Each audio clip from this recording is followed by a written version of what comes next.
In this tutorial, I'll show you how to use filters in World Creator to create completely different terrain styles, even when starting from the exact same base terrain. This will help you understand how powerful filters really are and how you can shape your terrain into almost anything you imagine.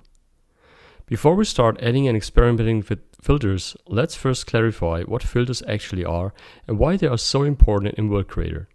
In simple terms, filters are tools that modify your terrain in a specific way. They allow you to shape, refine, stylize, or simulate natural processes directly on your terrain.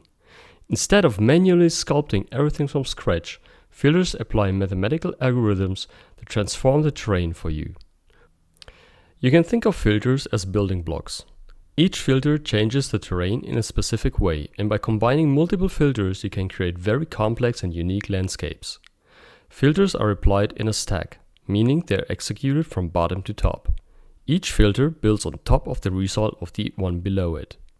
This layered workflow gives you full creative control while keeping everything non-destructive and flexible. And because World Creator works in real time, you can experiment freely and instantly see how each filter affects your terrain. Now that you understand what filters are, let's add one to our terrain. To add a filter, look at the filter layer and click the small plus icon. As soon as you click it, a menu opens. At the top, you'll see a search field, and below that, a list of filter categories. All filters in World Creator are organized into categories to help you find what you're looking for more quickly. For example, you'll find categories for erosion filters, which simulate natural processes like hydraulic or thermal erosion, shape filters, which modify the overall form of your terrain, effect filters, which create stylized or specialized visual results, and many more, depending on the version you're using. This structured organization makes it much easier to explore the available tools without feeling overwhelmed. If you already know the name of a filter, you can simply type it into the search field. Otherwise, you can browse through the categories and explore what's available. One very powerful feature is that you don't even have to add a filter to see what it does. Simply hover your mouse over a filter, and thanks to World Creator's real-time generator, you'll immediately see a live preview of how that filter would affect your terrain. This allows you to experiment quickly and safely before committing to any changes. Once you've found a filter you'd like to use, simply left-click it, and it will be added to the filter stack. You'll now see it appear in the filter layer, ready for you to adjust and fine-tune. Let's create our first example and build a landscape that I would call arid mountains. We'll start with our clean base terrain. To shape the large forms, let's first add the rocky plateaus filter in the arid category. Immediately, you'll notice that the terrain becomes more dramatic. Large broken shapes appear, creating a rough mountainous foundation. Right now, however, it still looks somewhat artificial. To make it feel more natural and weathered, let's add the rich flows filter on top. As soon as we add it, you'll see the terrain start to change. Slopes become more believable, ridges get refined, natural flow patterns begin to appear. This is already moving toward a dry, rugged mountain look. Now let's fine-tune it. Increase the general strength of the erosion slightly, but don't overdo it. Subtle adjustments usually look more realistic than extreme values. You can also experiment with the erosion parameters to introduce sharper ridges and deeper cuts. For an arid environment, we typically want strong structural shapes with less smooth sediment buildup. Notice how the combination of just two filters, rocky plateaus and hydraulic erosion, already creates a convincing mountainous landscape. And remember, this is still based on the exact same base terrain we started with. The filters are doing all the work. That's the power of procedural layering.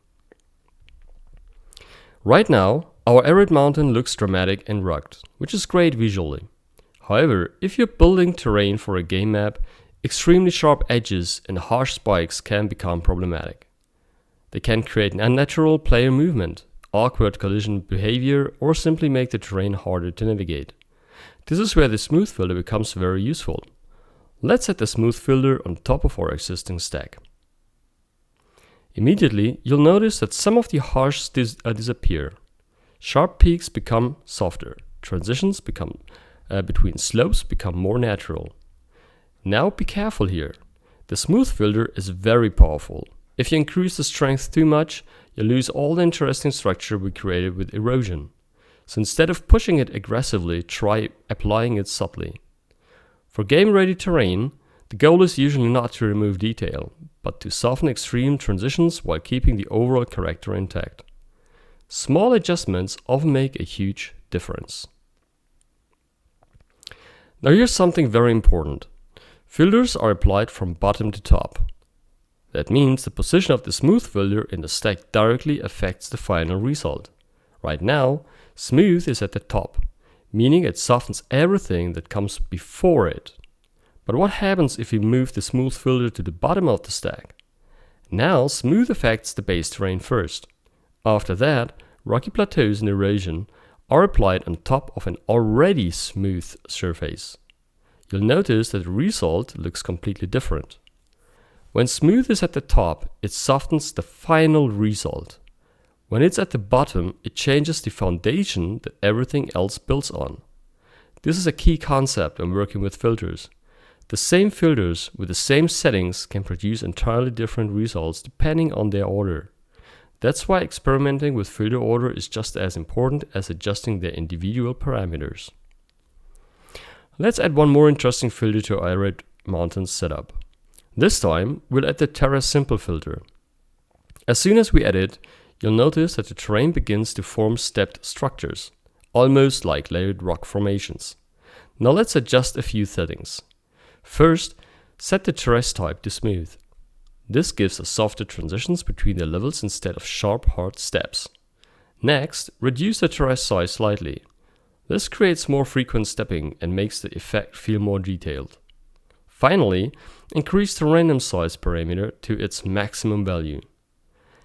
Now something interesting happens. Instead of perfectly uniform terraces, the steps vary in size, creating a more natural and irregular look.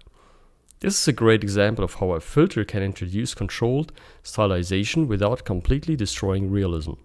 Depending on how strongly you apply it, terrace can create anything from subtle geological layering to highly stylized terrain formations. And again, notice how this filter interacts with everything below it in the stack. It doesn't replace the erosion or smoothing, it builds on top of them. This is the core idea behind procedural terrain design. You're layering behaviors, not sculpting manually. So far, every filter we've added has affected the entire terrain, but in many cases you don't want a filter to apply everywhere. This is where distributions come into play. Distributions create masks that control where a filter is allowed to affect the terrain. Instead of changing everything, you can target very specific areas. Let's look at a practical example. First, add the hexagons filter to the stack. Right now, it affects the entire terrain, which looks interesting, but not very controlled. Now let's add a height distribution to this filter. Under the hexagon filter, go to Distributions and add a height distribution. To better see what's happening, enable the heat map preview. Now adjust the height range so that only the higher elevations are selected. As you move the range upward, you'll notice that the hexagon effects only applies to the higher parts of the terrain, such as mountain tops, while the lower areas remain untouched. This is extremely powerful. With distributions, you can control filters based on height, slope, noise pattern, and many more, or even custom layers. You're no longer applying effects globally, you're applying them intelligently. But there's more. Every distribution also has an effect section. Effects allow you to modify the generated mask after it has been calculated. Let's add an invert effect. As soon as you enable invert, the mask flips. Now the hexagons filter no longer affects the higher elevations. It affects everything except the higher elevations. So instead of geometric mountain tops, you now get geometric lower regions. Effects allow you to refine, modify, or completely alter how a distribution behaves without changing the filter itself. And this combination of filters, distribution, and effects is what gives you full procedural control. There's one more powerful concept you should know about: parent and child distributions. Distributions can be nested inside each other. That means you can place one distribution inside another, creating a parent-child relationship. The rule is simple. The child distribution only applies within the masked area of the parent distribution. Let's look at a quick example. Right now, our height distribution limits the hexagon filter to higher elevations. Now let's add a second distribution inside that height distribution, for example, a noise distribution. As soon as we do this, something interesting happens. The noise distribution no longer affects the entire terrain, it only affects the areas already defined by the height distribution. So instead of having hexagons across all high elevations, we now get hexagons only in some parts of the high elevations, based on the noise pattern. This allows you to create much more organic and complex masks. You can think of it like stacking filters, but for masks. Each level refines the result further. Parent-child distributions are especially useful when you want very controlled layered effects. For example, snow only on high elevations, but not everywhere at that height. Or erosion only on steep slopes, but only where a noise mask allows it. Alright, that was quite a lot of information, but now you've seen how powerful filters really are. You've learned what filters are and how they shape your terrain, how filter order changes the final result, how to soften terrain for game-ready environments, how to use distributions to control where filters apply, and how effects and parent-child distributions give you even more precision. The most important takeaway is this. Filters are not just modifiers. They are layered building blocks that allow you to design terrain in a structured and procedural way. And because everything works in real time, the best way to learn is to experiment. Try different combinations. Change the order, adjust strength subtly, add distributions in unexpected ways. You'll be surprised how quickly you can create completely different terrain styles from the same base.